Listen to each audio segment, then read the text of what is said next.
Kalau boleh kita sama penuhkan yang dalam ni. Rugi kalau kita duduk kat luar tu. Kita penuhkan yang kat dalam ni. Bismillahirrahmanirrahim. Alhamdulillahirabbil alamin. Wassalatu wassalamu ala asyrafil anbiya'i wal mursalin sayyidina Muhammad wa ala alihi wa sahbihi ajma'in. Syukur kehadrat Allah dapat kita bersama-sama pada malam ini untuk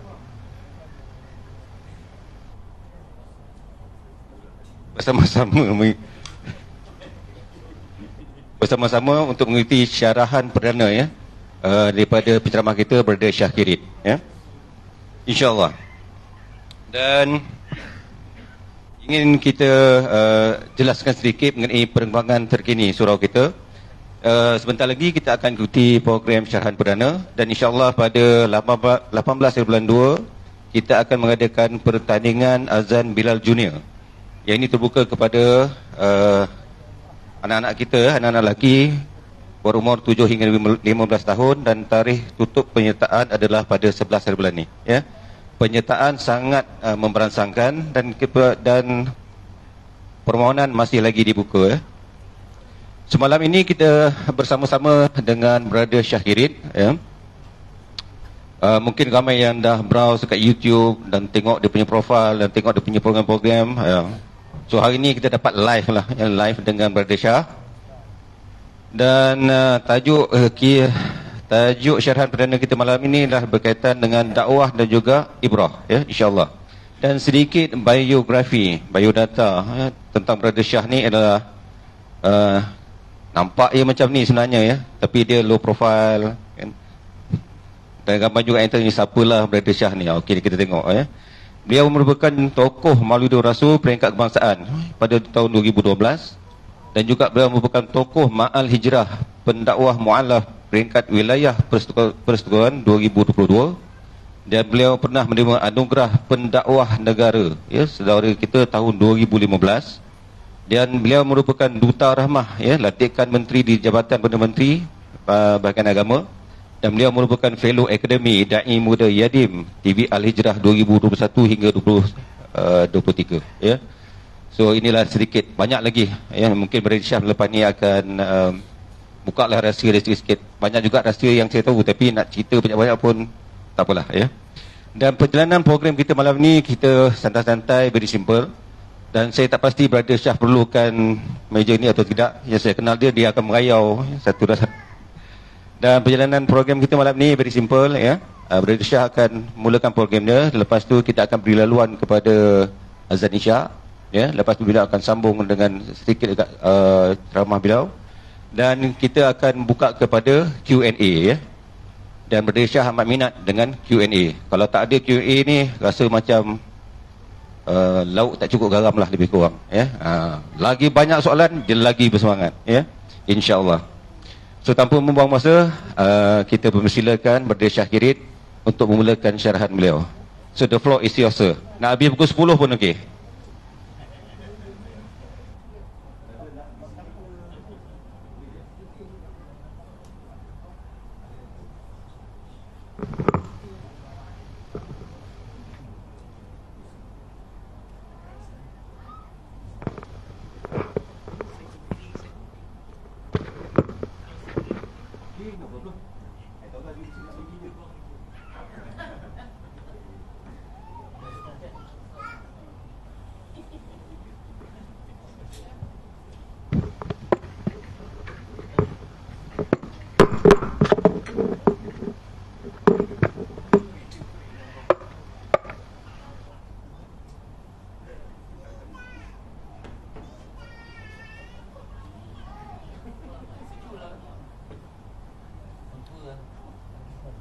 Bismillahirrahmanirrahim.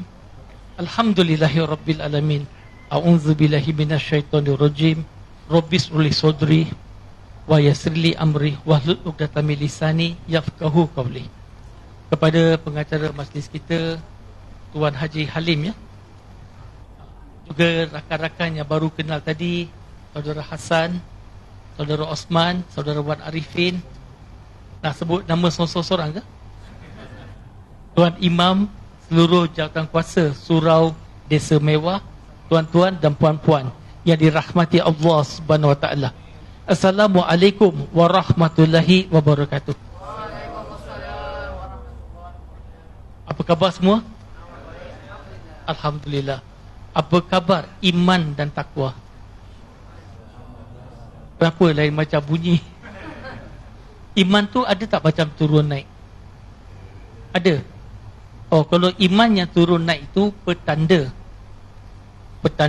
kita masih hidup. Kalau iman tu straight aja, innalillah wa inna ilaihi rajiun. Okey.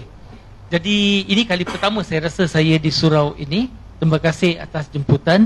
Dan berapa ramai di antara tuan-tuan dan puan-puan yang pernah dengar talk saya sebelum hari ini, boleh angkat tangan. Okey, saya tengok 2-3 tangan saja yang naik atas. Yang lain tak kenal lagi, betul tak? Kalau begitu, izinkan saya perkenalkan diri saya. Kata pepatah Melayu, tak kenal maka tak cinta. Jadi kita berkenal-kenalan dulu. Pasal cinta, belakang kira. Yang pertama sekali, saya ini bukan ustaz. Dan confirm, saya bukan ustazah. Saya orang Islam, biasa-biasa saja. Okey, ada sebab kenapa saya perkenalkan diri seperti ini. Sebab pertama, disclaimer. Saya tidak mengaku ada didikan formal dalam agama Islam. Dan yang kedua, saya nak sampaikan mesej yang lebih tersirat. Kerja dakwah ni bukan kerja ustaz mata-mata. Semua orang Islam, tak kira apa pun latar belakang kita, kita ada peranan yang kita boleh mainkan dalam usaha dakwah sesuai dengan kemampuan kita masing-masing. Yang keduanya, nama saya, sudah bersedia? Nama saya Syakirit bin Kakulal Govindji. Kalau dengar nama ni first time, biasanya ada sound effect. Dia keluar bunyi, ha?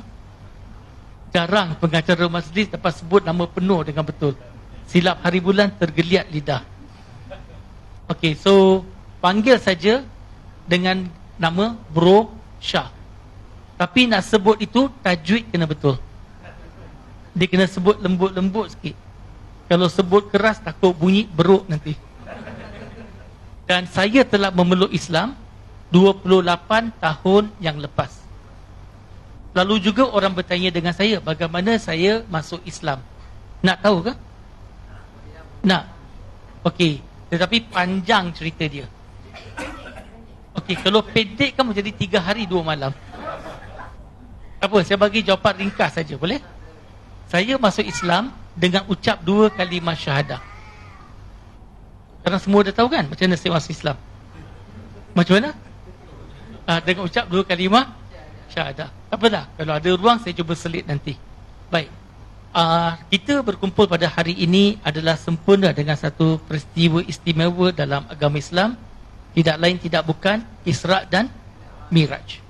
Dan saya percaya setiap tahun ada ustaz-ustaz, ada penceramah-penceramah akan kupas tentang peristiwa Isra' dan Miraj. Mungkin daripada kecil hingga kita besar, kita dah biasa dengar cerita itu. Mungkin saya percaya kebanyakan tuan-tuan dan perempuan boleh jadi penceramah. Boleh ganti saya sebab dah hafal dah cerita. Betul kan? Semua dah hafal kan? So, kalau macam tu, tak payah sambung lah. Sekian, terima kasih. Okey, tak apa. Hari ini saya cuba bawa kelainan sedikit untuk membincangkan peristiwa Isra' dan Miraj. Kita dah biasa dengar bagaimana peristiwa ini berlaku pada zaman Nabi SAW. Kita pun tahu peristiwa ini berlaku sejenak selepas, kita boleh kata, tahun kesedihan bagi Nabi. Nabi kehilangan orang yang sangat-sangat Nabi sayang, itu isterinya Khadijah dan juga bapa saudara Abu Talib. Juga dengan penuh harapan pergi ke Taif, tetapi tidak disambut dengan baik. Kita tahu benda-benda tu, insya-Allah. Kalau kita cerita tentang Isra' dan Miraj, kita pun tahu bagaimana Rasulullah SAW perjalanan daripada Mekah, Masjidil Haram kepada Masjidil Al-Aqsa, dan kemudian Miraj, betul? Kembali ke Masjidil Al-Aqsa dan kemudian kembali ke Mekah pada malam yang sama. Okey, kita dah tahu. Kita juga tahu bahawa solat telah difardukan dalam peristiwa Isra' dan Miraj. Dan solat ini Allah SWT memberikan kepada Nabi Muhammad secara direct, tanpa ada perantaraan malaikat Jibril. Kita tahu tentang itu. Kita juga tahu tentang pertemuan Nabi Muhammad sallallahu alaihi wasallam dengan beberapa nabi-nabi yang lain. Contohnya di langit yang pertama, berjumpa dengan Nabi Adam alaihi salam. Pada langit kedua, jumpa dengan Nabi Yahya dan Nabi Isa alaihi salam. Pada langit yang ketiga, jumpa dengan Nabi Yusuf alaihi salam. Pada langit yang keempat, berjumpa dengan Nabi Idris alaihi salam. Pada langit yang kelima, berjumpa dengan Nabi Harun alaihi salam. Langit yang keenam dengan Nabi Musa alaihi salam, dan langit yang ketujuh berjumpa dengan Nabi Ibrahim alaihi salam. Pendek kata, agama Islam ini bukan hanya untuk satu kelompok manusia saja. Dan kalau kita lihat Nabi Muhammad sallallahu alaihi wasallam bukan pengasas agama Islam. Boleh faham ya? Agama Islam tidak dimulakan oleh Nabi Muhammad sallallahu alaihi wasallam. Agama Islam ini sejak azali lagi. Daripada Nabi yang pertama, iaitu Nabi Adam alaihi salam. So kadang-kadang bila saya tanya dengan orang, agama Islam ni dah berapa lama? Jawapan standard kita bagi lebih kurang 1400 tahun. Tidak. Agama Islam tidak bermula dengan Nabi Muhammad sallallahu alaihi wasallam. Nabi Muhammad menyambung daripada nabi-nabi sebelumnya. Tetapi Nabi Muhammad adalah nabi yang terakhir. Katamun nabiin disebut dalam surah Al-Ahzab, surah 33 ayat nombor 40. Clear ya? Okey, beberapa angle kita masuk. Saya lebih suka bincang tentang peristiwa Isra' Miraj ni dengan kehidupan kita pada hari ini, today. Bagaimana Islam boleh membantu atau membimbing hidup saya pada hari ini. Bagaimana Islam dapat menyelesaikan masalah saya. Saya lebih suka pendekatan seperti itu. Kita ambil beberapa angle. Angle yang pertama, kita nak ambil Nabi berjumpa dengan Nabi-Nabi yang lain. Dengan lain perkataan, salah satu daripada iktibar bagi saya, agama Islam ini, kita ada peranan untuk sampaikan dakwah kepada bukan saja sesama orang-orang Islam, tetapi juga menyampaikan dakwah kepada orang yang bukan beragama Islam. Boleh faham tak? Kita ada tanggungjawab untuk berdakwah. Okey, sekarang ni kalau kita lihat contoh, saya kupas dulu ya.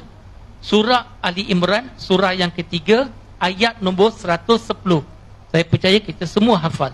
Kuntum khaira ummatin ukhrijat linnas. Biasa dengar ayat ini?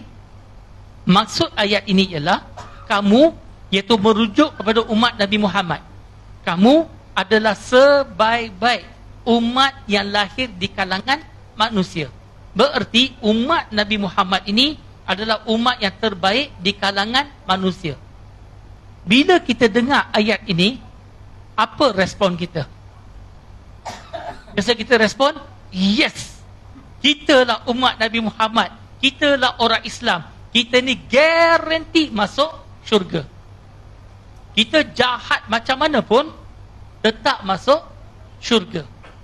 Kalau masuk neraka pun sekejap aja, pejam mata tahan, akhirnya pasti masuk syurga. Sound familiar? Betul? Soalan, semudah itu ke nak masuk syurga? Tidak. Kita tahu setiap puji-pujian atau penghormatan ada tanggungjawab yang perlu dilaksanakan. Benar? Bila Allah Subhanahu Wa Taala berfirman bahawa umat Nabi Muhammad adalah umat yang terbaik, maka ada tanggungjawab yang perlu kita pikul supaya kita layak digelar sebagai umat yang terbaik. Apa tanggungjawab dia? Kita baca sambungan ayat tadi. Ta'muruna bil ma'ruf wa tanhauna 'anil munkar wa tu'minuna billah. Kerana kamu menyeru kepada kebaikan, mencegah kemungkaran dan beriman kepada Allah Subhanahu Wa Taala. Untuk kita jadi khaira umat yang terbaik, kita terlebih dahulu mesti dah lakukan amar ma'ruf nahi munkar. Setuju ke semua? Maka artinya ialah kalau kita tak buat amar ma'ruf nahi mungkar, layak ke kita digelar sebagai khairat ummah? No. Betul kan? Kalau kita tak buat amar ma'ruf nahi mungkar, kita tidak layak digelar sebagai khairat ummah. Kita bincang sikit lagi. Kenapa umat Nabi Muhammad disebut sebagai khairat ummah? Kenapa tidak umat Nabi-Nabi dulu? Why? Nabi-Nabi dulu hanya diutus untuk kaum mereka sahaja. Setuju? Dan itu pun ada tempoh. Sampai ada Nabi baru dan mereka kena ikut Nabi yang baru. Itu pun ada tempoh. Sampai ada Nabi baru, kena ikut Nabi yang baru. Setuju kan? Semua setuju ya? Tetapi Nabi Muhammad special. Sebab Nabi Muhammad Nabi yang terakhir.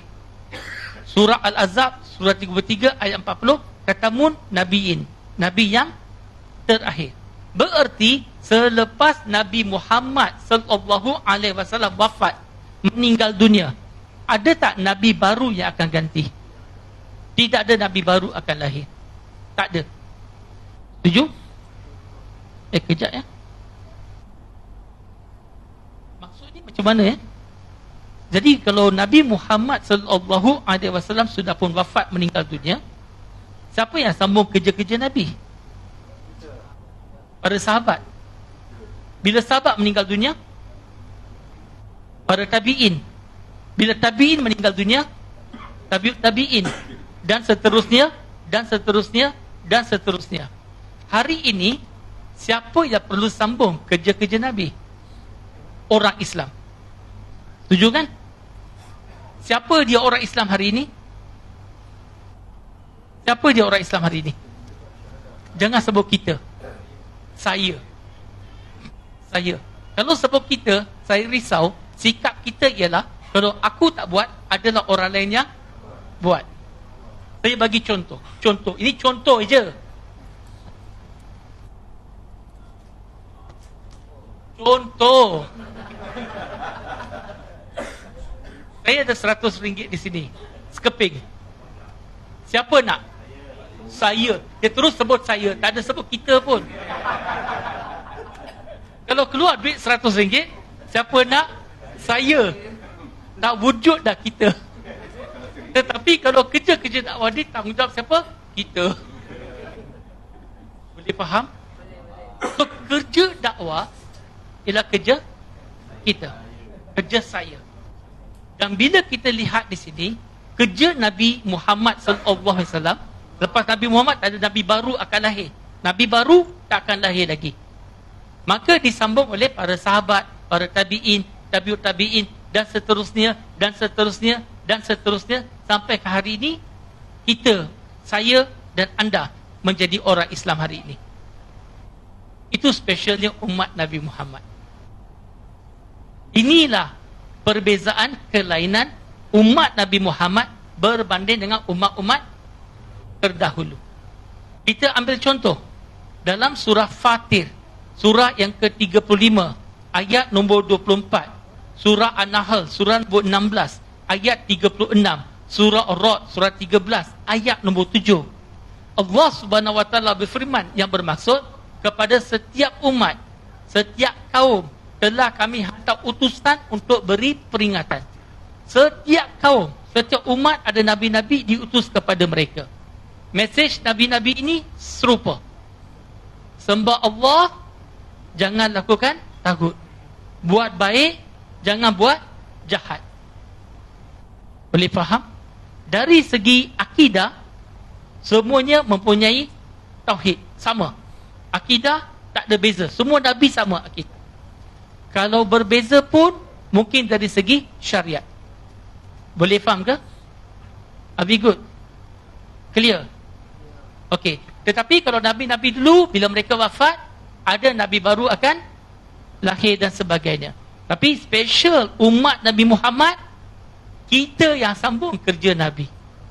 Bererti saya dan anda pada hari ini Umat yang terbaik sebab kita buat amar ma'ruf, nahi mungkar dan beriman kepada Allah Subhanahu Wa Taala. Kalau kita tak lakukan perkara ini, hilanglah keistimewaan tadi. Betul? Okay. Yang kedua, cerita pasal dakwah sikit. Nabi Muhammad sallallahu alaihi wasallam lahir di kalangan orang-orang Arab Quraisy jahiliyah. Betul kan? Sebelum sampai Islam, mereka dikenal sebagai Arab jahiliyah. Apa erti jahiliyah? Jahil. Tak baguslah kan? Orang panggil kita jahil, kita tak suka kan? Betul kan? Betul ya? Saya tak payah pergi detail lah sebab masa pun tak panjang. Tapi semua faham kan? Arab jahiliyah. Tapi datangnya Islam selama 23 tahun. Okey, Nabi Muhammad diangkat menjadi Nabi, diangkat menjadi Rasul umur 40 tahun.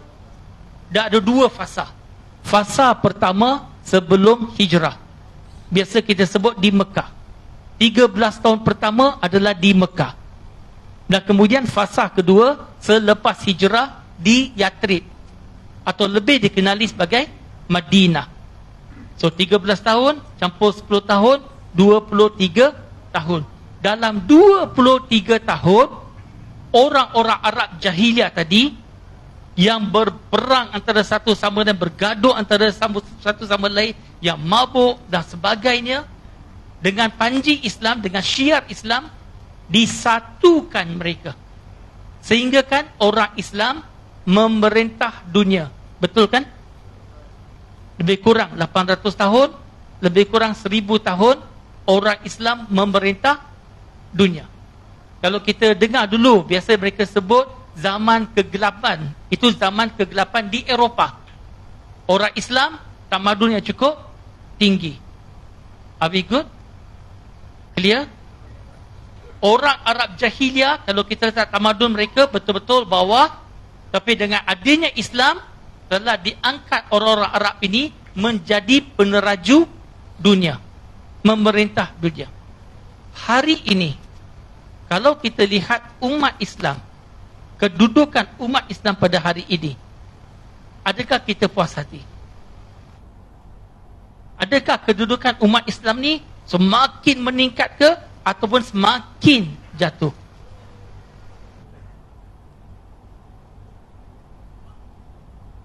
Tuan-tuan dan puan-puan, semakin jatuh.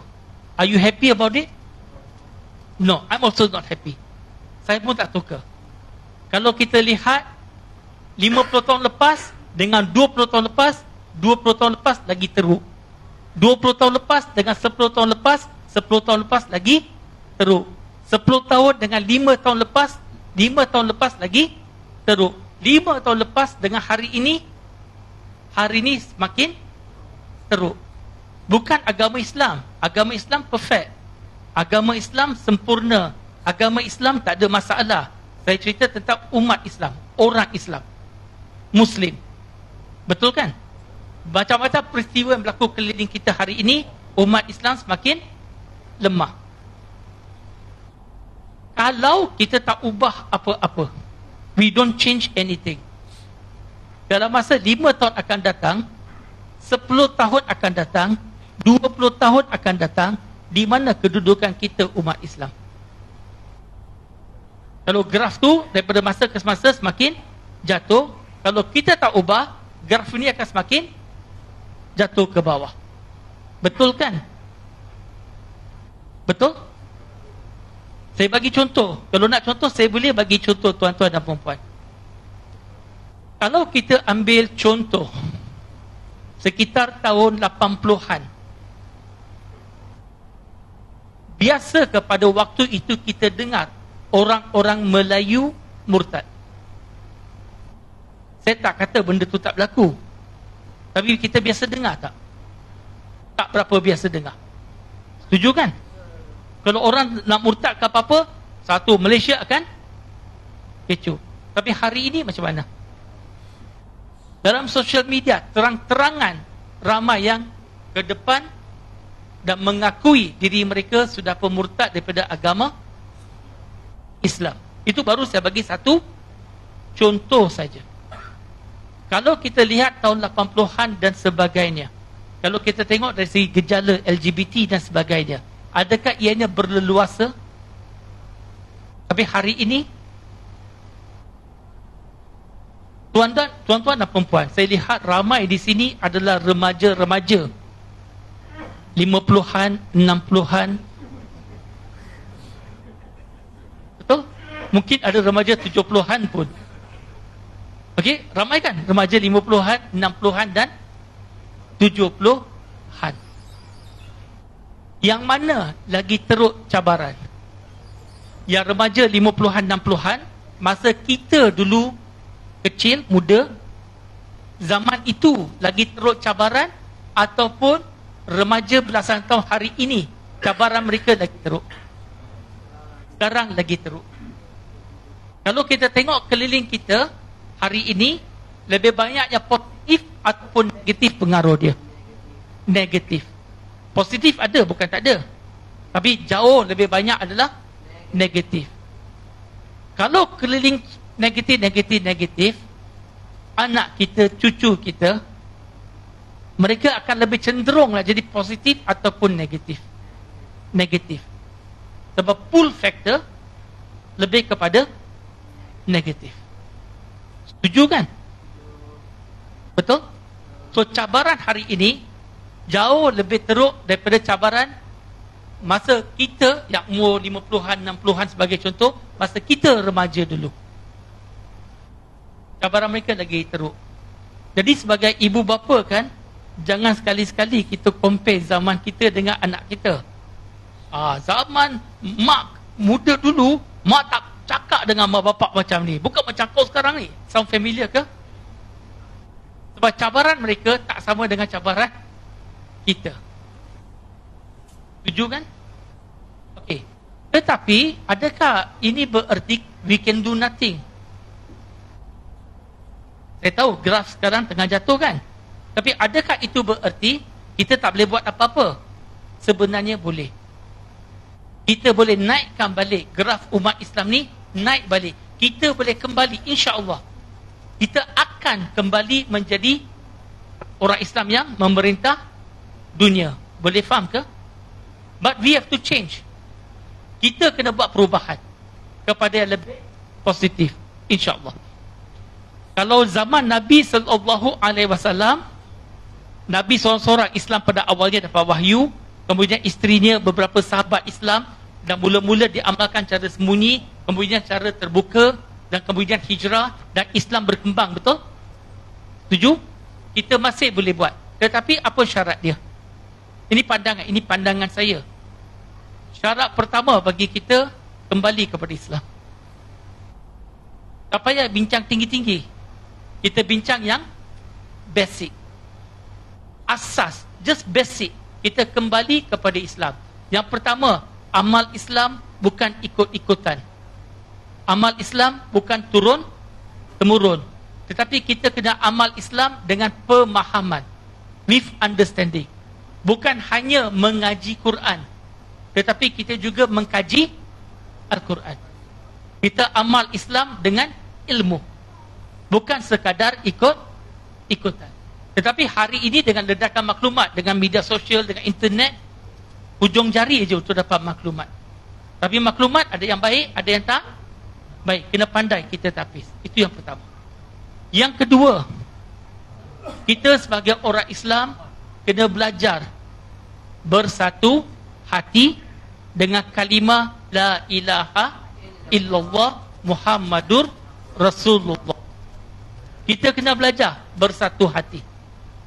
Berbeza pendapat, berbeza pandangan, itu perkara biasa. Di zaman Nabi SAW masih hidup, sahabat dengan sahabat ada berbeza pendapat.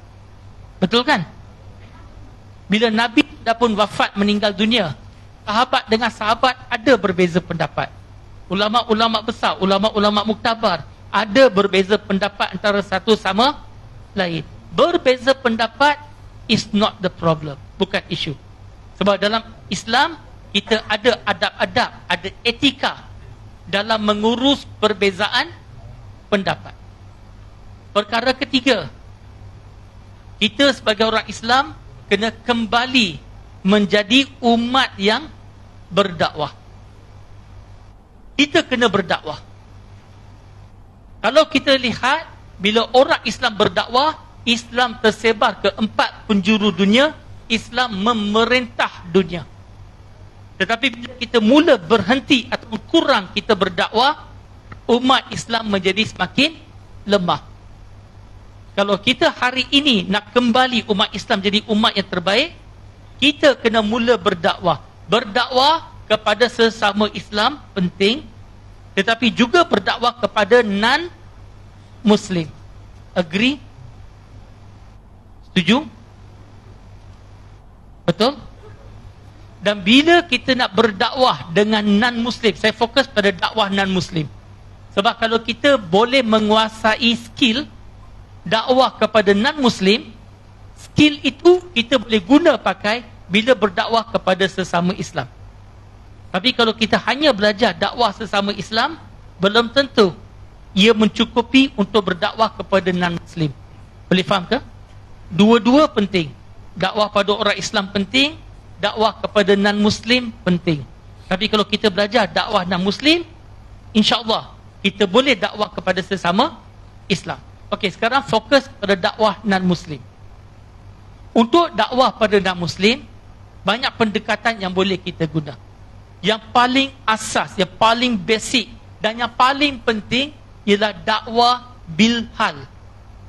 Bukan dakwah buat hal. Dakwah dengan akhlak kita. Tetapi sorry to say, ramai daripada orang Islam kita hari ini dari segi akhlak tak Islamik.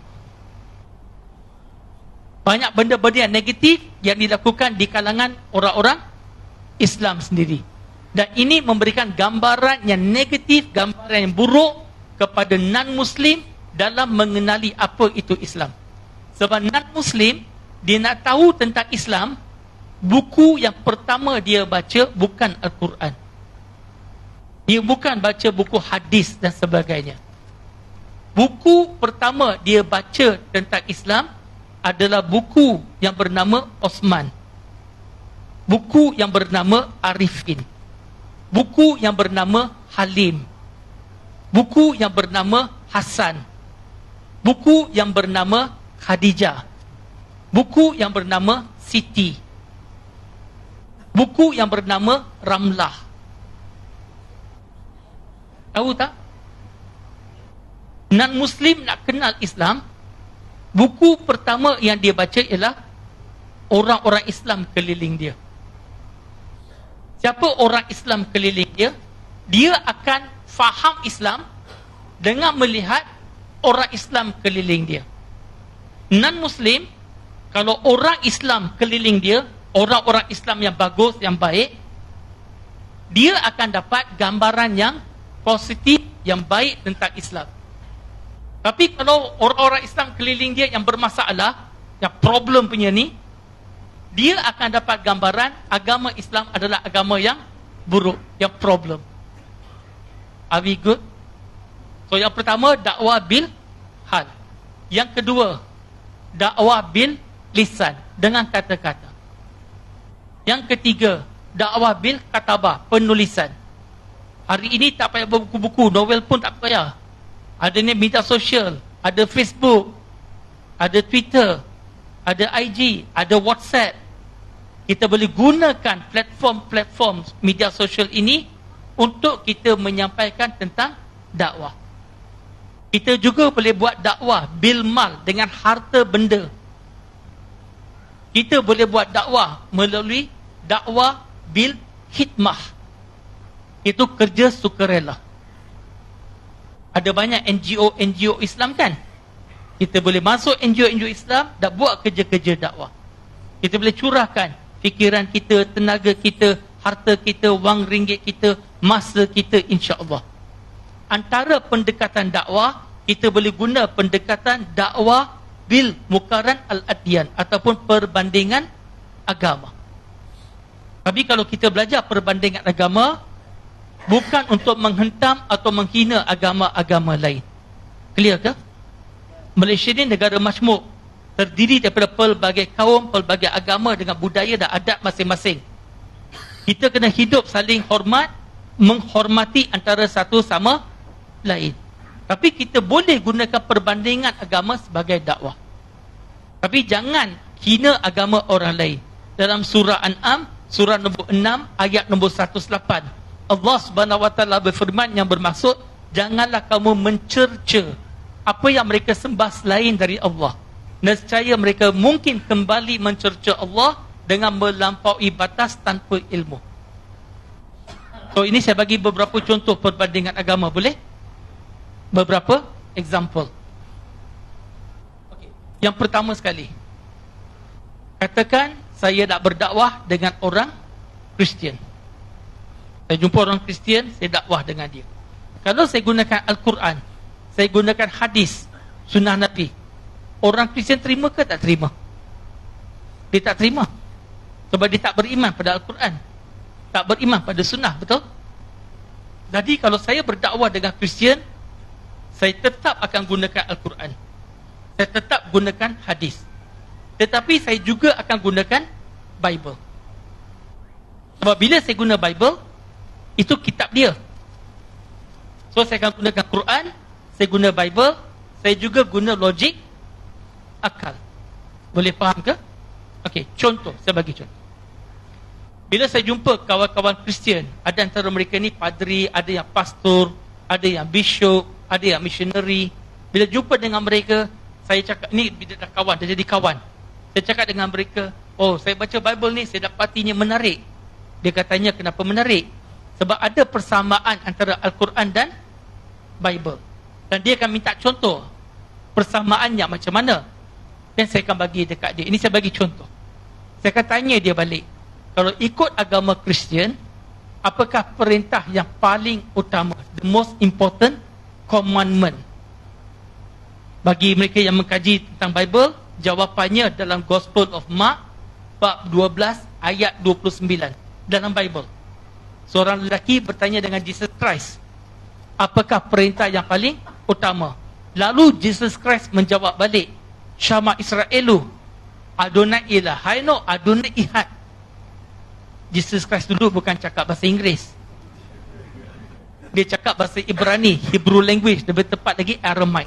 Maksudnya ialah dalam Bible ya, Hear O Israel, the Lord our God, the Lord is one.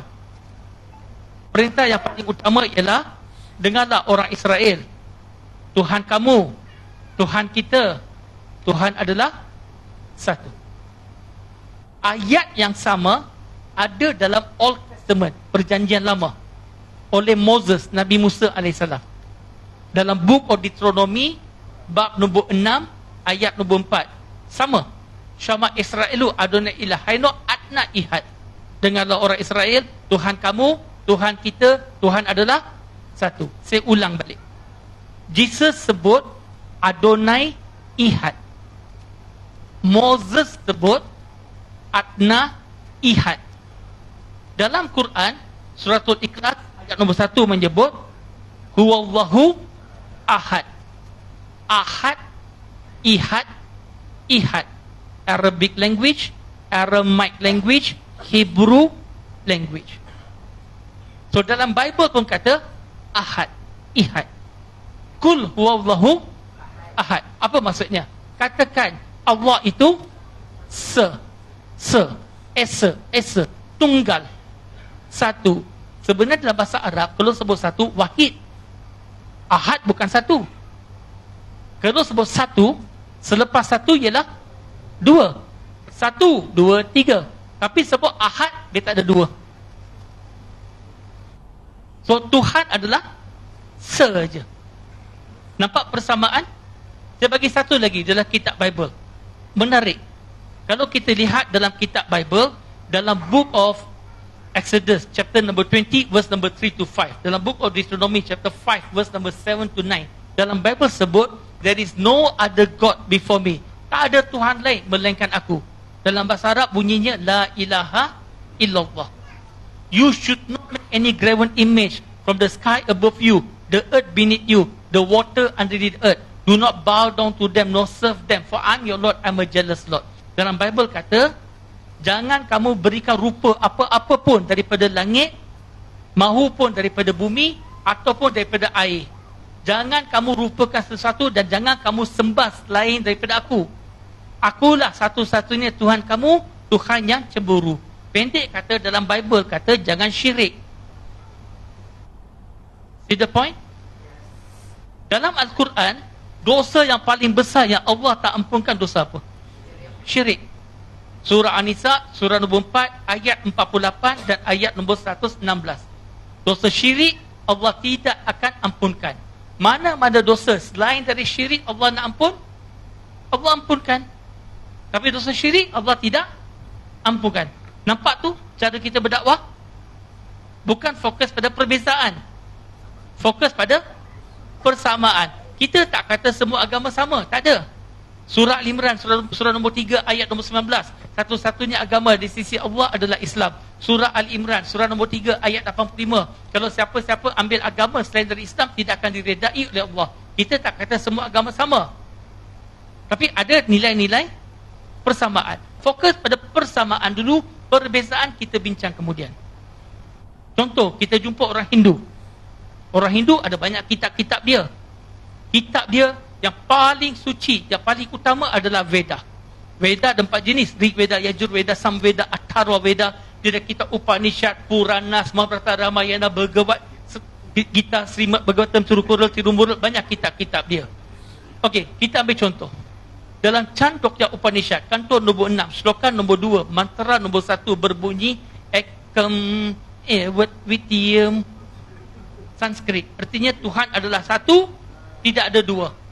Serupa dengan Kul Huwallahu Ahad. Svetasvatara Upanishad, slokan nombor 6, mantra nombor 9, berbunyi Nachasakati Janita Nachadipa. Siapa boleh ulang? Dengan tajwidnya sekali. Okey, maksudnya ialah Tuhan tak ada ibu bapa atau apa-apa kuasa lebih besar darinya. Serupa dari segi makna, lam yalid walam yulad. Tuhan tidak melahirkan dan tidak dilahirkan. Berarti Tuhan tak ada anak-anak, tak ada mak, tak ada bapa. Ada satu doa yang sangat cantik dalam kitab Hindu, dalam kitab Brahma Sutra of Hinduism yang berbunyi Ekam Braham Vidya Nasti Nina Nasti Kincet Bhagwan Ekihe Dusra Nahihe Nahi Dahi Zara Binahi, yang bermaksud Tuhan adalah satu, tidak ada Tuhan yang lain. Tidak, sama sekali tak ada. Kalau kita translate dalam bahasa Arab, bunyi ni adalah La ilaha illallah. Okey, TPC, to be continued. Kita beri laluan untuk azan isyak dulu, insya-Allah.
Assalamualaikum warahmatullahi wabarakatuh.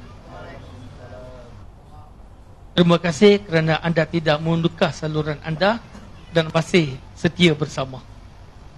Baik, kita teruskan ya. Itu tadi saya dah bagi contoh kalau saya berdakwah perbandingan agama dengan orang Kristian, dengan orang Hindu, tapi tujuannya bukan untuk kita menghentam atau menghina mana-mana agama, tapi tujuannya ialah kita nak mencari kebenaran. Tujuannya ialah kita nak mengajak orang kepada Allah Subhanahu Wa Taala. Have you good? Kalau jumpa dengan orang Cina, contohnya, okey, kalau Cina dekat Malaysia ni ada yang masuk Islam, ada yang masuk Kristian. Tapi Cina yang biasa, kalau kita tanya dia agama apa, dia kata dia agama Buddha. Tetapi dari segi praktis, kebanyakan, majoritinya, mereka praktis Buddhism campur Taoism campur Confucianism. Jadi kalau kita tahu siapa itu Siddhartha Gautama Buddha, apa ajaran dia? Four Noble Truth, dukkha, samudaya, nirodha, magga. Apa itu eightfold path?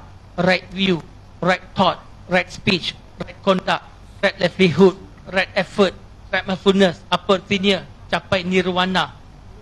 Ataupun Taoism, siapa itu Lao Tzu? Apa ajaran yin dan yang? Ataupun dan Confucianism, siapa tu Kung Fu Tzu? Apa ajaran dia? Apa tu filial piety dan sebagainya. Ini akan banyak membantu kita berdakwah dengan mereka. Okey, tetapi hari ini ramai juga orang yang tak ada agama. Atheist, agnostik.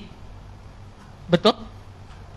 Orang atheist dengan agnostik, walaupun mereka tak ada agama, mungkin tak percaya Tuhan, tetapi mereka pun ada kitab suci. Jadi kalau kita nak berdakwah dengan mereka, kita kena faham apa kitab suci dia dan gunakan kitab suci tadi untuk sampaikan dakwah. Kalau orang ateis dengan agnostik, apa kitab suci mereka? Biasanya kitab suci mereka ialah sains dan logik. Jadi kalau saya berdakwah dengan ateis, saya berdakwah dengan agnostik, saya tak guna Quran dulu, saya tak guna hadis dulu sebab dia tak percaya benda tu. Saya akan guna sains, saya akan guna logik, dan saya akan bincang Tuhan wujud.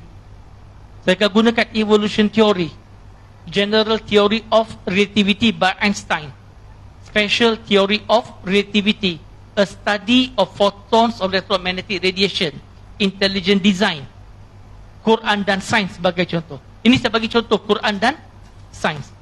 Al-Quran bukan buku sains moden. Al-Quran wahyu dari Allah Subhanahu Wa Taala sebagai panduan untuk semua manusia. Diwahyukan 1400 tahun yang lalu kepada Nabi Muhammad sallallahu alaihi wasallam. Tetapi dalam Al-Quran ada 6236 ayat. Ada sebahagian daripada ayat-ayat ini, ratusan ayat, yang berkaitan dengan penemuan-penemuan sains moden. Ini saya bagi contoh. Kalau nak ceramah kena 2 jam. Ini ni bagi contoh, jadi contoh. Big Bang sudah pun disebut dalam Al-Quran. Surah Al-Anbiya, surah 21, ayat 30. Matahari dan bulan ada orbitnya, betul? Sudah pun disebut dalam surah Yasin, surah 36, ayat 40. Matahari dan bulan berputar pada paksinya. Dia berputar.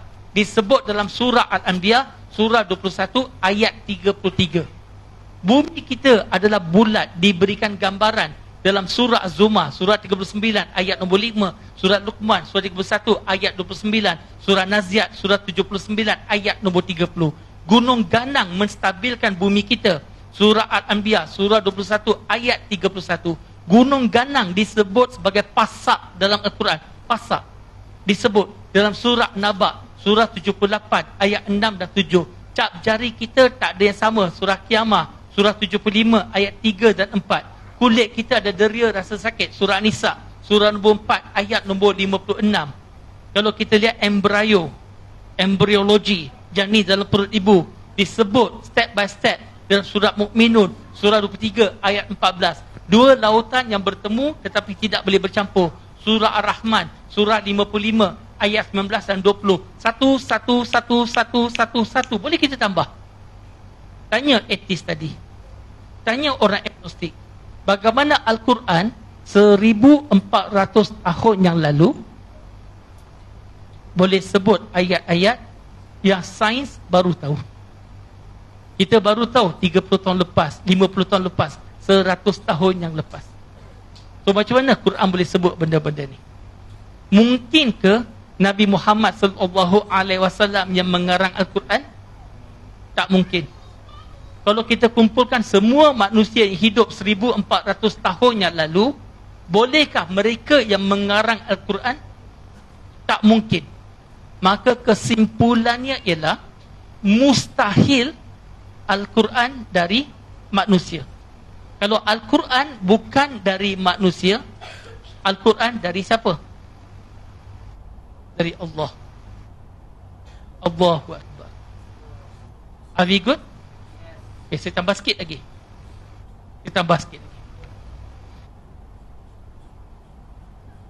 Hari ini ramai yang mempersoalkan tentang peristiwa Isra' dan Miraj, termasuk orang Islam. Termasuk ada orang Islam pun mempertikaikan betul ke wujud, tak logik. Manalah boleh Nabi Muhammad sallallahu alaihi wasallam daripada Masjidil Haram, daripada Mekah sampai ke Masjidil Al-Aqsa, kemudian Miraj, kembali ke Masjid Al-Aqsa, kembali ke Mekah dalam malam yang sama. Betul? Diorang kata benda ni tak masuk akal. Jawapan saya akan bagi dua jenis jawapan, bergantung kepada latar belakang dia. Kalau orang biasa, orang awam, jawapan yang saya bagi adalah begini. Kalau 100 tahun yang lepas, ini contoh 100 tahun yang lepas, kalau kita cakap dengan seseorang, saya telah makan sarapan pagi di Semenyih. Okey, makan sarapan pagi di Semenyih. Saya makan tengah hari di Bangkok, Thailand. Dan saya makan malam di Hong Kong. Kalau 100 tahun lepas saya cakap macam tu, apa orang akan cakap? Mustahil, gila, bohong. Betul? Tapi kalau hari ini saya cakap benda tu, orang akan cakap apa? So what? Tak heran pun. Betul? Tapi kalau 100 tahun lepas, mereka tak boleh terfikir benda tu. Tapi hari ini ada kapal terbang, tak ada masalah. So what? Airport pun dekat Sepang. Betul? Okey, clear ya? Okey. Ini jawapannya simple. Kalau bagi mereka yang belajar sains, yang belajar tinggi, dan saya akan bincang dengan mereka tentang photons or electromagnetic radiation. Ini cara ringkasnya tentang cahaya. Kalau mengikut fizik, hukum fizik, cahaya dia bergerak pada kelajuan cahaya, iaitu 300,000 km sesaat ataupun 186,000 batu sesaat. Itu kelajuan cahaya. Dalam hukum fizik, apabila sesuatu bergerak semakin laju, masa itu sendiri akan jadi semakin perlahan. Dan pada kelajuan cahaya, masa terhenti, masa jadi zero. Jadi kalau bila cahaya bergerak, dia bergerak macam-macam tempat dalam waktu yang sama. Sekarang saya kata boleh jadi. Saya kata apa? Boleh jadi. Saya tak kata itu yang berlaku. Clear? Boleh jadi kenderaan yang Nabi dapat buruk, Nabi naik buruk kan? Boleh jadi kenderaan itu bergerak pada kelajuan cahaya. So bila ianya bergerak pada kelajuan cahaya, masa terhenti, stop.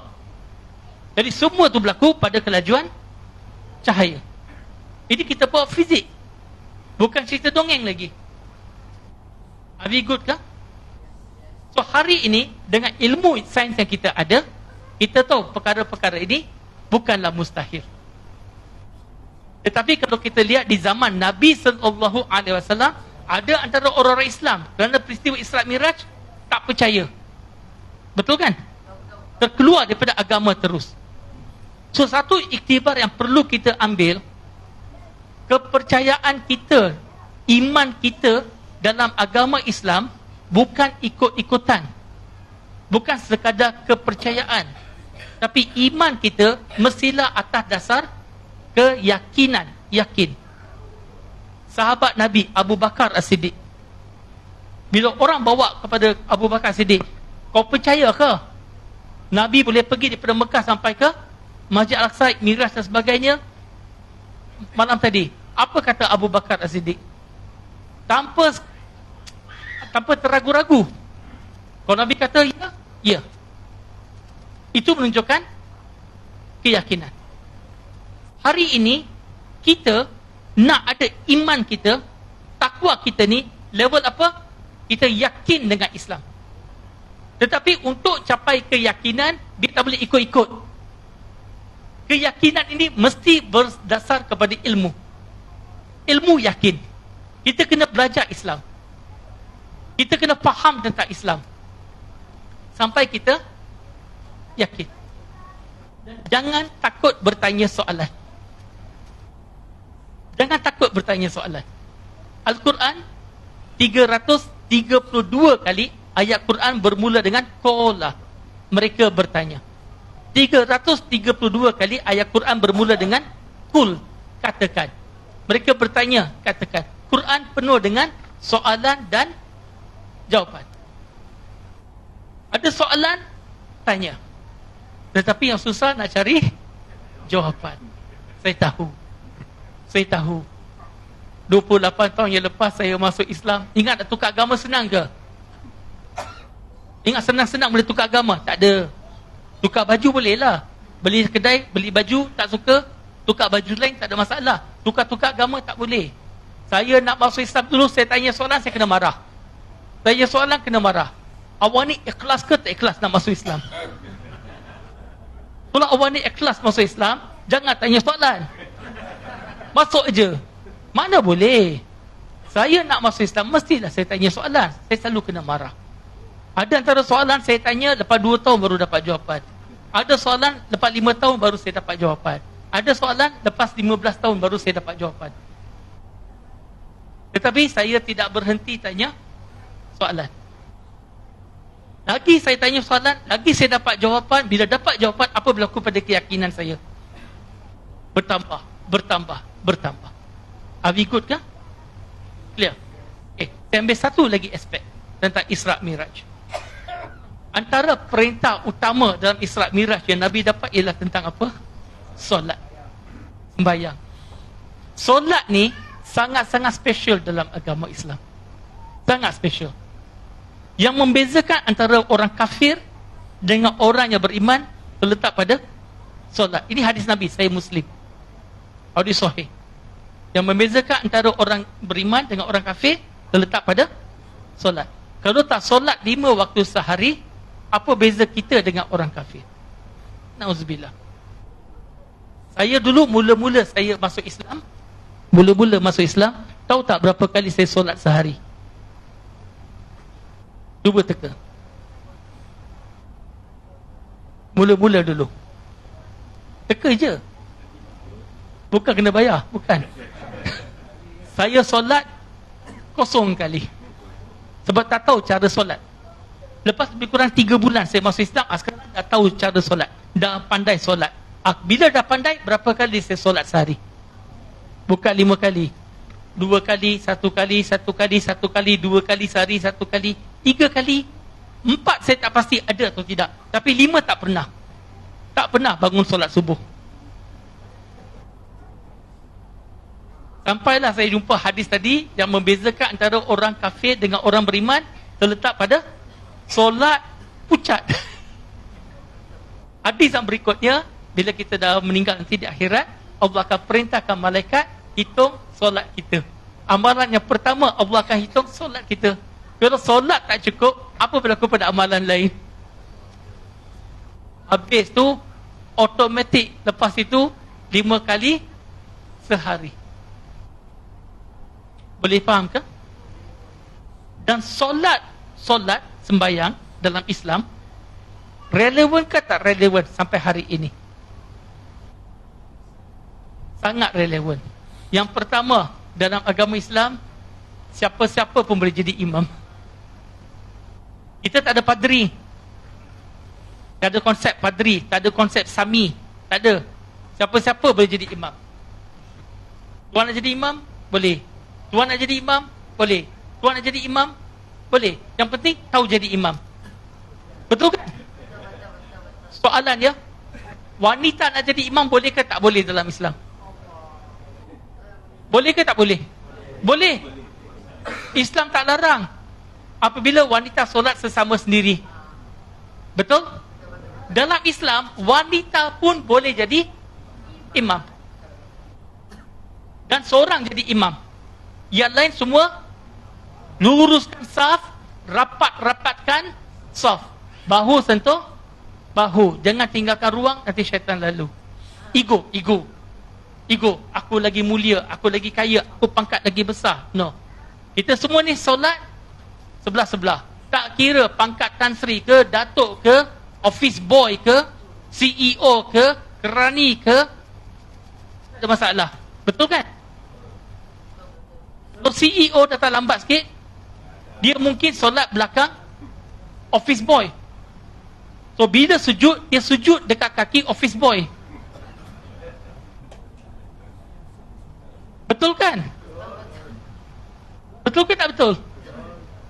So dalam Islam dia mengajak kita disiplin. Luruskan saf. Rapat-rapatkan saf. Tak ada ego, tak ada kasta dalam Islam. Bila imam qiyam, berdiri, semua berdiri. Bila imam rukuk, semua rukuk. Bila imam sujud, semua sujud. Uniform. Dan bila kita sujud, kepala kita adalah anggota badan yang paling mulia. Di kepala ni letak atas lantai. Lantai yang kaki pijak. Kita sujud di hadapan Allah SWT. Di hadapan Allah SWT, I am nothing. No ego. Hanya Allah yang maha hebat. Syakirin, ego. Boleh faham? Dan ini yang solat ajar kita 5 kali sehari. Mengajar kita menjadi bersaudara. Yang paling mulia di sisi Allah siapa? Dalam surah Hujurat, surah 49, ayat 13. Yang paling mulia di sisi Allah, orang yang bertakwa. Takwa kita. Siapa takwa lebih tinggi, dia lagi mulia di sisi Allah. Betul kan? Beberapa tahun lepas, ada sekali lah, saya duduk kan, saya fikir betul-betul. Takwa saya ni level mana? Adakah takwa saya level tinggi-tinggi ke, sedang-sedang ke, ataupun bawah? Fikir, tak ada jawapan. Sebab takwa meter tak ada. Kalau ada takwa meter, letak bawah ketiak contohnya, dia bunyi, tit, takwa tengah tinggi. Atau dia bunyi, tit. Okey, takwa tengah rendah. Kalau takwa saya pun saya tak tahu, boleh tak saya tahu takwa orang lain? So don't judge other people. Kita boleh judge perbuatan. Apa yang salah tetap salah. Tapi jangan judge orang. Dia ni confirm masuk neraka. Jangan. Sebab bukan hak kita menentukan siapa masuk syurga, siapa masuk neraka. Diri sendiri pun belum tentu boleh masuk syurga lagi. Nauzubillah min zalik. Orang tu jahat teruk macam mana pun, dia boleh bertaubat. Dia boleh minta ampun dengan Allah SWT. Dan bila dia mati, dia boleh masuk syurga. Diri kita belum tentu lagi. So Islam mengajar kita solat. Dan ini antara iktibar yang kita dapat daripada Isra' Miraj. Betul ke tak betul? So bila kita dengar cerita Isra' dan Miraj, masih relevan tak sampai hari ini? Relevan ke tak relevan? Ke ini satu cerita dulu-dulu, zaman dulu punya cerita? Islam masih relevan sampai hari ini, sampai ke kiamat. Betul? Tapi untuk kita tahu dia punya relevan dia, perlu ada ilmu. So belajar tentang Islam bukan sekadar ikut-ikutan, bukan sekadar turun-temurun, tuntut ilmu. Tak kira lah berapa pun umur kita. Tak kira umur kita ni adalah remaja belasan tahun ke remaja 60-an ke, remaja 70-an ke, it's never too late. Masih tak terlewat untuk kita belajar. Dan tuan-tuan dan puan-puan, nak tahu satu lagi berita? Nak tahu tak berapa banyak lagi sisa usia kita? Kita masing-masing ada balance hidup kita 100% lagi. Sebab tak ada seseorang pun yang akan mati sesaat lebih awal. Betul kan? Balance kita masih 100% lagi kan? Yang balance tu lah, yang balance. Bahagian balance tu masih lagi 100% kan? Yes or no? Siapa antara kita jalan dulu, kita pun tak tahu. Betul kan? So, just belajar. Do your best. Dan apa yang boleh kita sumbang kepada masyarakat keliling kita. What can we do for others? Okay? Tu je. Sampai sini aja. Tapi saya juga dimaklumkan, kita ada sesi soal jawab, ada Q&A. Dalam sesi soal jawab ini, saya akan tanya soalan, anda yang kena jawab. Sebab tak ditentukan format macam mana. Dan tahu tak kenapa saya tanya soalan, anda yang kena jawab? Tahu tak kenapa? Sebab ini adalah ceramah saya kan? Suka hati saya lah nak buat macam mana. Tak nak? Okey, kita bertolak ansur. Saya akan pilih anda secara rambang. Dan siapa-siapa random. Dan siapa-siapa yang saya pilih, anda bagi jawapan. Okey? Dan saya cuba teka soalan dia.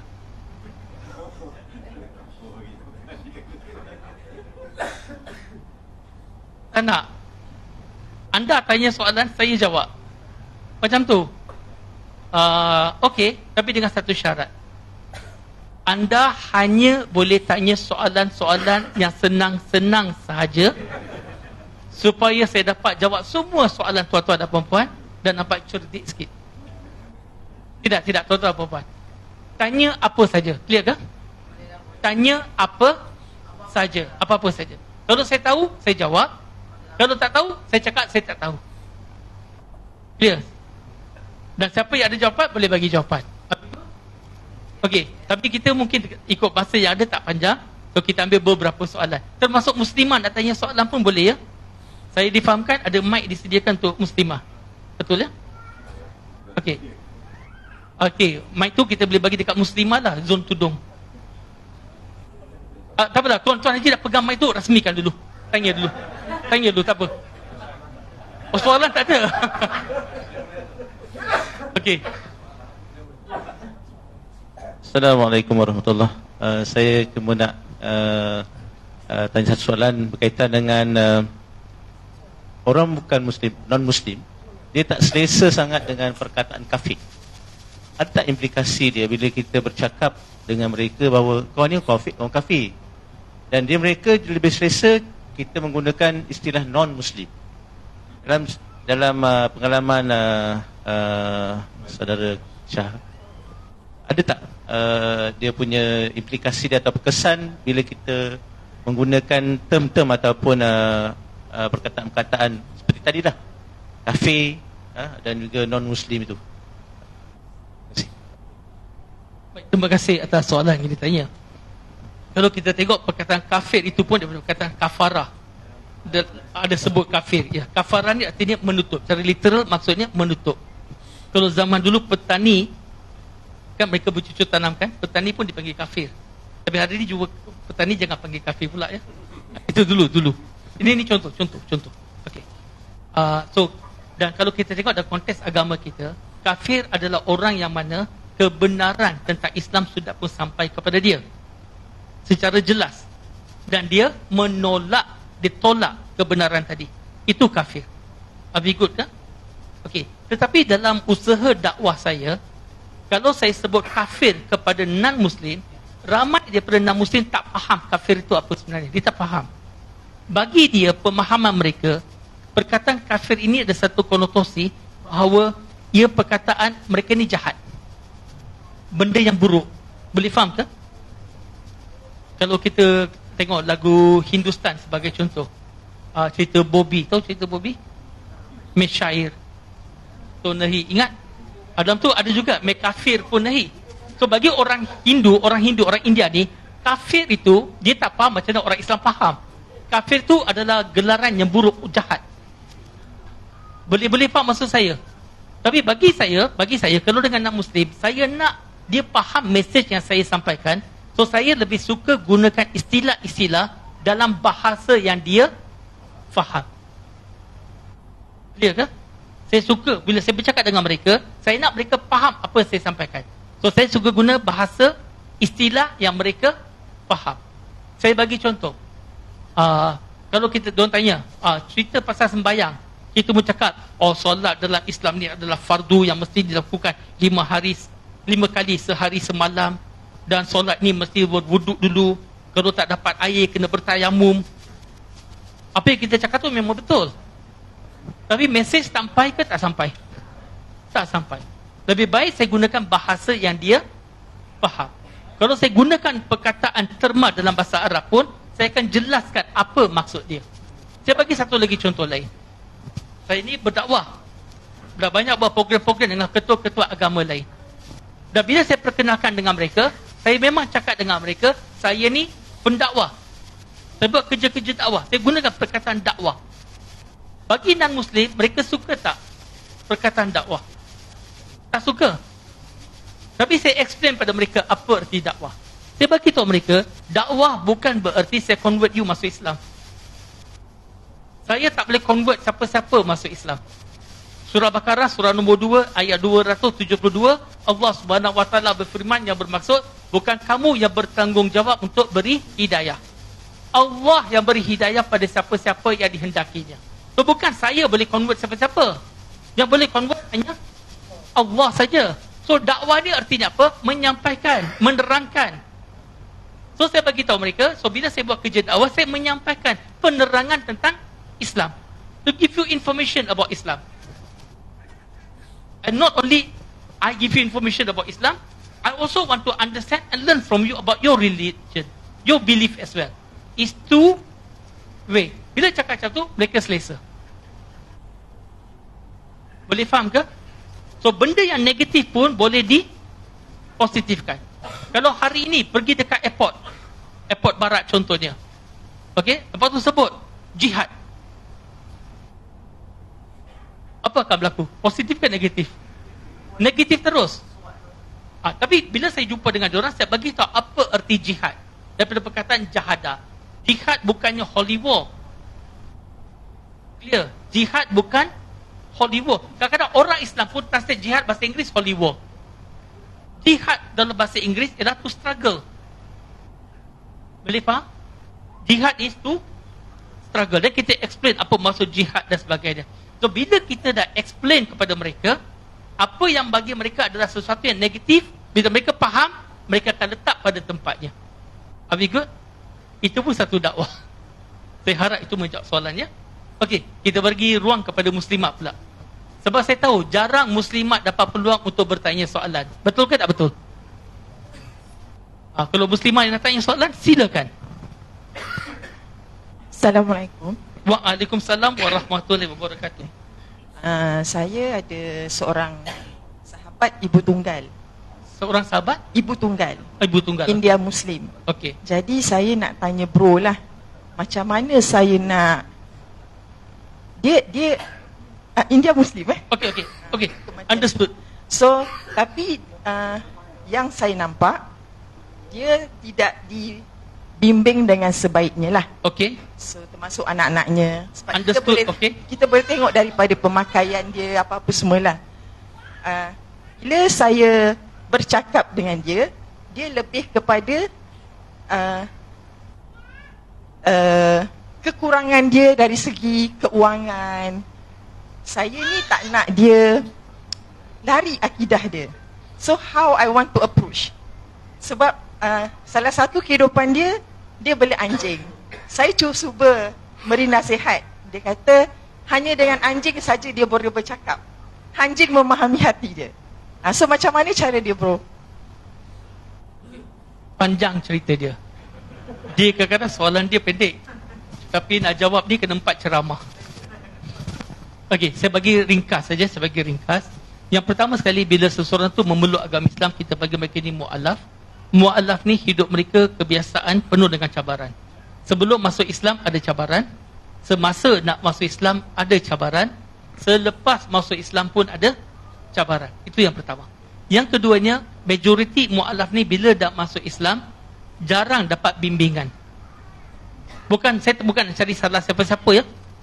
Ya, tapi ramai daripada mereka tidak dapat bimbingan yang sewajarnya. Yang ketiga, yang pergi ke kelas, apa yang mereka belajar? Belajar fardu ain, belajar mengaji Quran. Fardu ain yang mereka belajar pun hukum hakam, termasuk didikan solat dan sebagainya. So dia lebih fokus pada do and don'ts, haram, halal. Tetapi pemantapan akidah, penekanan, pemahaman akidah hampir tak ada atau sangat sedikit. Kalau kita lihat di zaman Nabi SAW, Al-Quran turun sedikit demi sedikit 23 tahun, betul? 13 tahun yang pertama di Mekah sebelum hijrah, 10 tahun yang berikut selepas hijrah di Madinah. 13 tahun pertama ayat-ayat Quran turun tentang apa? 13 tahun awal. Ayat-ayat tentang akidah, akhlak, akidah, akhlak. Betul? Hukum hakam sikit je. Tapi 13 tahun fokus untuk akidah dan akhlak. Ini sahabat-sahabat tau, dan Nabi ada bersama-sama dengan mereka. Dan ayat-ayat hukum hakam turun selepas hijrah, majoritinya. Itu pun hujung-hujung 10 tahun kebanyakannya. Hari ini bila mu'alaf memeluk agama Islam, kita terus start dengan hukum hakam, tetapi kita tak fokus tentang akidah. Dan dari segi penghayatan mereka, penjiwaan mereka, pemahaman mereka, ramai daripada mereka tak faham Islam tu. Kadang-kadang mereka tak tahu pun kenapa Islam berbeza daripada agama lain. Kadang-kadang mereka terbawa-bawa dengan amalan-amalan agama-agama dulu. Boleh faham ke? So dalam kes yang sis cakap tadi, saya cakap general tadi, dalam kes ini banyak benda kena undo balik. The first thing, bina hubungan, rapat dengan dia, mesra dengan dia, sampai dia percayakan dengan anda. Bila dia percaya, dia rasa selesa dengan anda, dia akan mendengar. Kemudian kita masuk bukan tentang anjing dulu. Jangan cerita pasal anjing dulu. Cerita tentang tauhid. Berkaitan dengan akidah, tentang apa yang boleh membawa iman dia, boleh membina takwa dia. Dan kita bina, kita masuk sedikit demi sedikit, insya-Allah bila dia dah ada pemahaman tentang Islam, tanpa disuruh, dia sendiri akan lakukan apa yang betul dan tinggalkan apa yang salah. Boleh faham kan? Dan perkara kedua, kita kena lihat dari segi Allah lihat mana lebih utama. Menyelamatkan akidah tu lebih utama. Kalau dia berdosa, dia fasik. Tapi kalau dia tak Islam, dia keluar daripada Islam, dia terus jadi kafir. Dosa syirik Allah tidak akan ampunkan. Tapi kalau dosa-dosa selain dari syirik, Allah nak ampun, Allah ampunkan. Are we good ke? Ini saya bagi jawapan secara ringkas. Tapi bolehlah rujuk dengan ustaz-ustaz ataupun imam-imam kawasan ini untuk mendapatkan maklumat cara lebih spesifik lagi. Are we good? Settle? Okey. Apa lagi nak tanya soalan? Satu, saya nak tengok sebab masa kita dah habis dah. Okey, satu, ada lagi tak daripada muslimin? Dari muslimin tak ada. Daripada muslimat, siapa lagi nak tanya soalan? Saya nak bajet masa. Dari muslimat ada lagi? Okey, kalau ada saya akan kembali kepada anda. Silakan.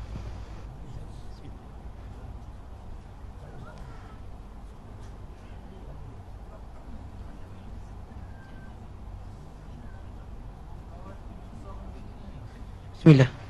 Assalamualaikum Bu Rosyah, Kiri. Waalaikumsalam warahmatullahi. Mungkin soalan ini terlalu sensitif, tapi ramai yang bertanya saya di sekolah. Ramai yang tanya saya benda soalan ni. Harap boleh jawab Saya tengok, kalau saya tahu baru saya jawab. ramai, bukan semua, non-Muslim mengatakan agama Islam ni sebagai agama yang tahu-tahulah, Tak. Kena bagi tahu apa dia. Saya tak tahu. agama sebagai agama teroris dan pengganas disebabkan kumpulan-kumpulan dan selepas tragedi 9/11. Soalannya, bagaimanakah cara nak bagi non-Muslim tidak lagi menggelarkan agama Islam sebagai agama teroris dan pengganas? Okey, terima kasih. Tapi saya kecewa sikit. Anda kata nak bagi soalan yang sensitif. Tak sensitif pun. Sensitif ni, sensitif. Tak sensitif. Tak sensitif. Langsung tak sensitif. Ya. Saya rasa sensitif. Saya tak rasa pun. Okey. Kita, bila non-Muslim tanya soalan, jangan anggap soalan mereka sebagai ancaman atau menyerang kita. Kalau kita anggap itu ancaman, menyerang kita, kita akan rasa sensitif. Tapi kalau non-Muslim tanya soalan, tak kira soalan apa pun dia tanya, anggap itu sebagai peluang untuk kita betulkan salah faham dia. Bila kita anggap itu peluang untuk kita betulkan salah faham, dan dia akan jadi satu ruang untuk kita berdakwah kepada dia. Ya? So, tak sensitif. Okay. Jawapan pada soalan tadi ya, secara ringkas. Ini pun panjang cerita dia. Okey, secara ringkasnya kalau kita tengok dia kata Islam ni agama teroris, fundamentalist, ekstremis, suicide bombing, Islam tersebar dengan mata pedang dan sebagainya. Ini soalan-soalan yang mereka bertanya. Termasuklah tentang September 11. Okey, jawapan pertama. Bila orang Islam berjumpa sesama sendiri, apakah ucapan kita antara satu sama lain? Assalamualaikum. Selamat sejahtera atas kamu. Itu yang kita ucap. Bukan binasalah kamu. Clear ke? Yang kedua, nama Islam tu sendiri, Islam. Antara kita tengok daripada kata dasar yang sama, perkataan Islam ni datang daripada perkataan salam. Apa erti salam? Selamat, sejahtera, aman, damai, harmoni, tenang. Itu maksud salam tadi. Perkara ketiga, kalau kita lihat tentang isu teroris dan sebagainya, dia memuncak-muncak selepas peristiwa September 11. Okey. Panjang cerita September 11. Saya bagi 2-3 poin cukuplah tu. Yang pertama sekali, kami pada tahun 2006 bersama-sama dengan Brother Zain ada dekat sana, kami buat International Islamic Fair. Anjuran daripada Sabah Islamic Media dulu, dan kita jemput 20 orang penceramah dari dalam negara, luar negara. Ada Islam, ada yang bukan Islam pun. Salah seorang daripada mereka yang kami jemput ni adalah bernama William Rodriguez. Nanti boleh Google William Rodriguez Master Key. Letak je William Rodriguez Master Key 911. Akan keluar cerita pasal dia. Dia adalah tukang sapu janitor, sapu lantai dan sebagainya. Dan sebagai orang yang sapu lantai, dia ada kunci master key yang dia boleh buka semua pintu-pintu setiap tingkat. Boleh faham ke? Sebab bangunan-bangunan tinggi, orang akan buka satu pintu kecemasan, 3 tingkat kunci. Satu pintu buka, 3 tingkat kunci untuk keselamatan. Tetapi masa berlakunya September 11, dia bantu orang-orang bomba untuk buka pintu-pintu kecemasan, dan Alhamdulillah dia bantu ramai orang selamat pada hari itu. Dan dia secara resminya adalah orang yang terakhir keluar daripada WTC. Orang yang terakhir keluar, masa dia tengah berlari tu, ada cermin tingkap yang jatuh ke bawah, orang depan terbelah 2. Dan bangunan tu tengah runtuh atas dia, dia ingat memang dia akan mati. Ada truk bomba, dia terus terjun ke bawah truk bomba tadi. Dan dia selamat. Dia adalah dikenali sebagai the last survival of September 11. So banyak daripada poin yang saya nak bagi, saya dapat daripada dia. Eyewitness. Bukan hearsay, tetapi eyewitness, saksi. Okey, antara dia September 11. Ada berapa bangunan yang roboh pada waktu itu di WTC? Kita ambil WTC, tak ambil Pentagon. Jangan ambil Pentagon. Hanya di WTC, berapa bangunan yang roboh? Ada berapa bangunan?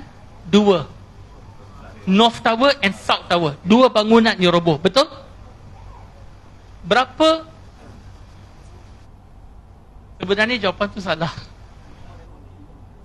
3. Dia ada 3. Dia ada north, south, itu yang berita semua tunjukkan. Dia ada satu lagi, building number 7. Dia 47 tingkat. Roboh pada hari itu.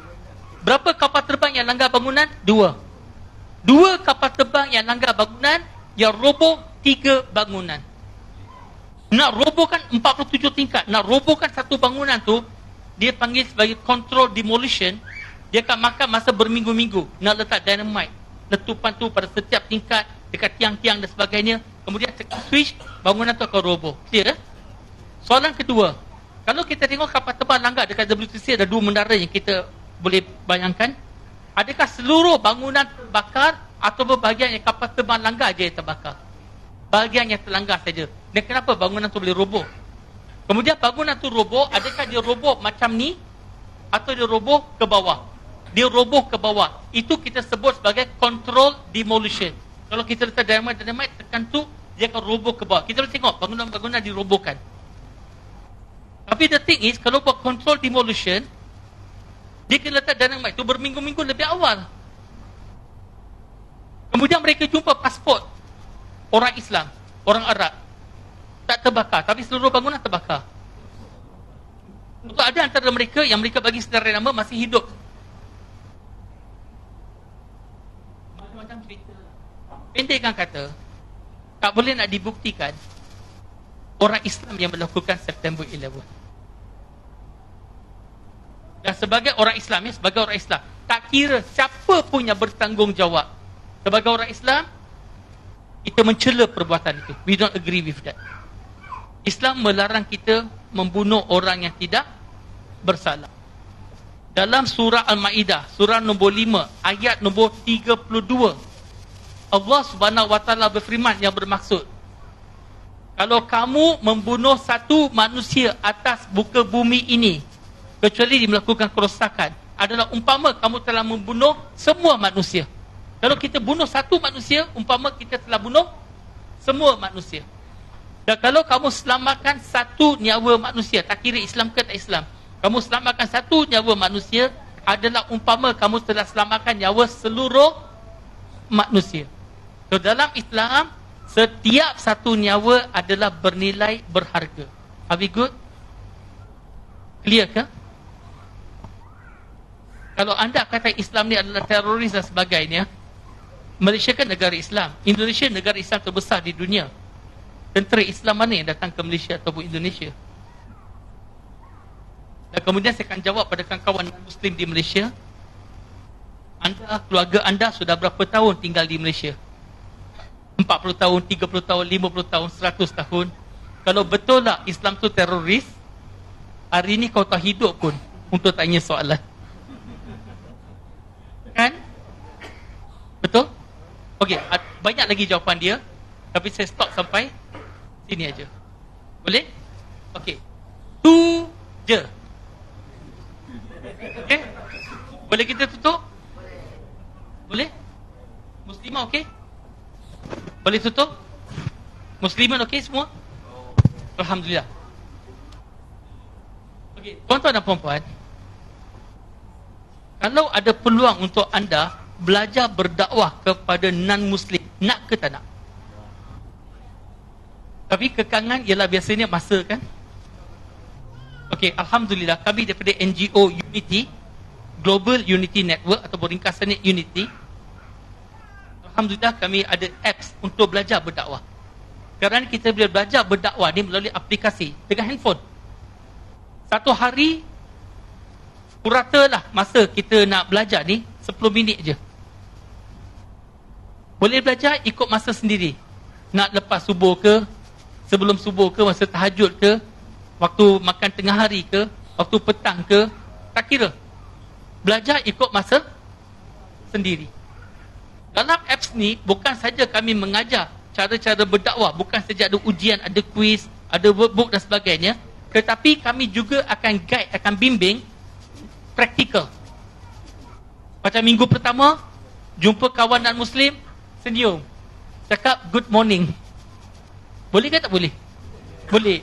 Minggu kedua, tambah lagi. Minggu ketiga, tambah lagi. Step by step. Dan aplikasi ini dikenali sebagai Dawaniti. D-A-W-A-N-I-T-Y. Dawaniti. Okey.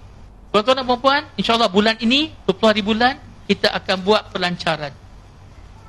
Jadi kalau nak tahu lebih banyak maklumat dan sebagainya, lepas 20 hari bulan, kontak saya balik. Boleh? Nanti kontak balik, nanti kita akan bagikan maklumat lebih lanjut lagi insyaAllah. Okey, setakat ini aja masa mengizinkan kita. Dan seperkara lagi tuan-tuan dan puan-puan, apa-apa peristiwa yang berlaku dalam Islam, bukan saja Isra Mi'raj. Semua peristiwa-peristiwa yang berlaku dalam Islam ada iktibar yang kita boleh ambil. Dan Islam adalah ad-din, betul? Dalam bahasa Arab, ad-din bererti agama. So Islam adalah satu agama. Tetapi ad-din juga bererti cara hidup. So Islam bukan hanya sekadar agama, tapi Islam juga adalah cara hidup, the way of life. Tetapi ad-din juga berarti sistem hidup. Maka Islam juga menawarkan kita satu sistem supaya kita berjaya di dunia dan berjaya di akhirat. Dan ingat, kita sebagai umat Nabi Muhammad adalah umat yang terbaik. Dan kerja dakwah ni kerja siapa? Kerja dakwah kerja siapa? So lepas ni, siapa kena buat kerja dakwah? Saya. InsyaAllah. Lepas tu nak belajar dakwah pun dalam poket je. Handphone simpan dalam poket kan? Atau boleh belajar, boleh handphone je sebenarnya. Ataupun nak pakai iPad ke laptop semua boleh, insyaAllah. Okey, saya ucapkan terima kasih berbanyak atas jemputan pada malam ini. Ada rezeki, kita jumpa lagi di lain masa. Dan tuan-tuan dan puan-puan, saya sudah pun jamak dan mengkosas solat saya tadi. Jadi teruskan dengan solat isyak ya.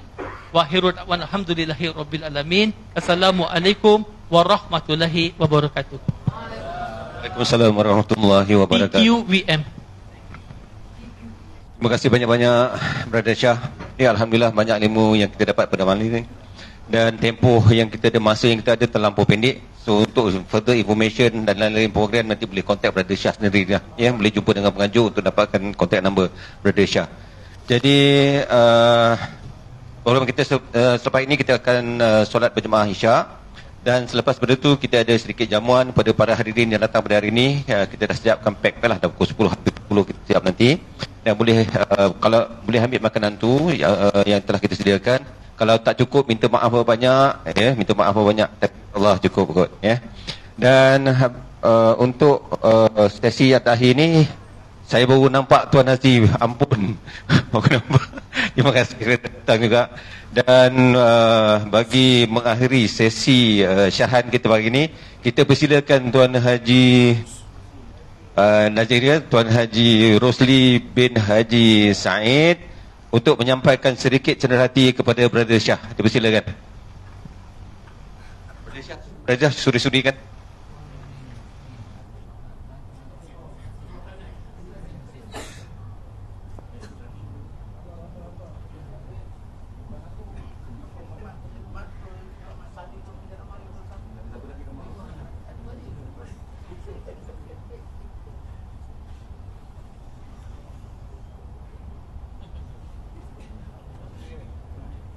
Okay, terima kasih Tuan Haji Rosli. Okay, terima kasih banyak-banyak. Kita sudahi majlis ini dengan wabillahi taufiq wal hidayah. Wassalamualaikum warahmatullahi wabarakatuh. InsyaAllah solat isyak.